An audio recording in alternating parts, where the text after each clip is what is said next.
Myanmar's security forces may be guilty of genocide against Rohingya, the United Nations top human rights official said on Tuesday, adding that more members of the Muslim minority were fleeing despite an agreement between Myanmar and Bangladesh to send them home.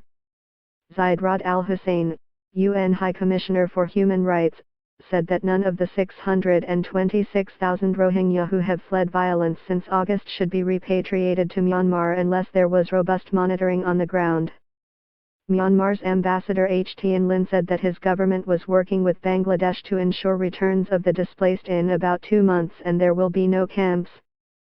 Zaid, who has described the campaign in the past as a textbook case of ethnic cleansing, was addressing a special session of the UN Human Rights Council called by Bangladesh, which is struggling to accommodate Rohingya who have fled.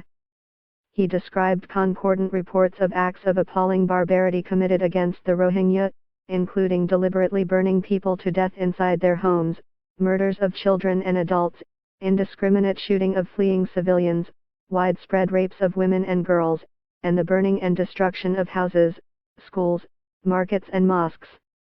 Can anyone rule out that elements of genocide may be present? He told the 47-member state forum.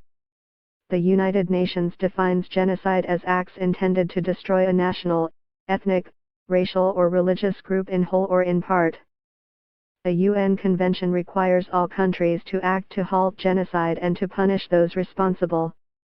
Shahriar Alam, Bangladesh's junior foreign affairs minister, told the session in Geneva that his country was hosting nearly 1 million Myanmar nationals following summary executions and rapes as a weapon of persecution.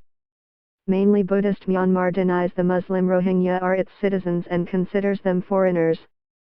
These crimes had been perpetrated by Myanmar security forces and extremist Buddhist vigilantes, Alam said, calling for an end to what he called xenophobic rhetoric including from higher echelons of the government and the military. Zaid urged the Council to recommend that the UN General Assembly establish a new mechanism to assist individual criminal investigations of those responsible. Prosecutions for the violence and rapes against Rohingya by security forces or by civilians appear extremely rare, Zaid said.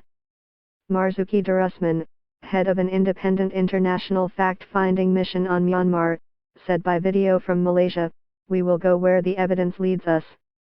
Our focus is on facts and circumstances of allegations in Myanmar as a whole since 2011. His team has interviewed Rohingya refugees, including children in the Bangladeshi port city of Cox's Bazar, who recounted acts of extreme brutality and displayed signs of severe trauma. Myanmar has not granted the investigators access to Rakhine, the northern state from which the Rohingya have fled," he said. "We maintain hope that it will be granted early in 2018. Pramila Patten, Special Representative of the Secretary-General on Sexual Violence in Conflict, who interviewed survivors in Bangladesh in November, said, "I heard the most heartbreaking and horrific accounts of sexual atrocities reportedly committed in cold blood out of a lethal hatred of these people solely on the basis of their ethnicity and religion.